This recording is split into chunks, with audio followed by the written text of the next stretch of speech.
ஆணையம் SIR எனப்படும் தேர்தல் சிறப்பு வாக்காளர் திருத்தம் பணியில் ஈடுபட்டு வருகிறது. இதில் அரசியல் கட்சிகளைச் சேர்ந்த கண்காணித்து வாக்குகளை சேர்க்கும் பணியில் ஈடுபட்டு வருகின்றனர். விழுப்புரம் நகரத்திற்கு உட்பட்ட பாணாம்பட்டு, ராகவன்பேட்டை, ரெட்டியார் மில் உள்ளிட்ட பகுதிகளில் BLE-2வின் பணிகள் குறித்து விழுப்புரத்தில் திமுக மத்திய மாவட்ட பொறுப்பாளரும் விழுப்புரம் சட்டமன்ற உறுப்பினர் லட்சுமணன் கள ஆய்வு மேற்கொண்டார். அப்பொழுது கட்சியைச் சேர்ந்த BLE-2 பேசினார். இதுவரை எவ்வளவு பேர் விண்ணப்பம் கொடுத்துள்ளனர், எவ்வளவு பேர் கொடுக்க வேண்டும் என்பதை குறித்து திமுகவின் BLE-2 கேட்டறிந்தார். அப்பொழுது வாக்களிக்க தகுதியான ஒரு வாக்காளர் கூட இந்த விண்ணப்பிக்காமல் இருக்கக்கூடாது என்று கட்சியின் BLE-2 அறிவுரை கூறினார்.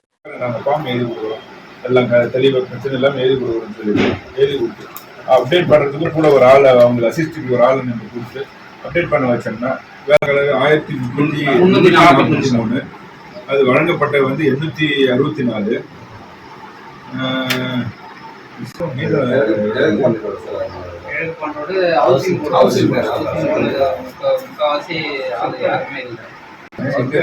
ஒரு சிலர் நாங்க அங்க சேர்ந்துட்டோம். நாங்க போன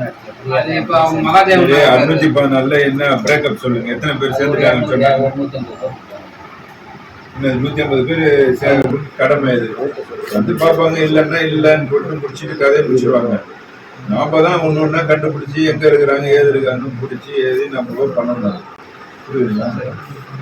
அவங்க வாங்கி எப்படின்னா செய்திகளை உடனுக்குடன் தெரிந்து கொள்ள லைக் பண்ணுங்க, ஷேர் பண்ணுங்க, சப்ஸ்கிரைப் பண்ணுங்க, மறக்காம கமெண்ட் பண்ணுங்க.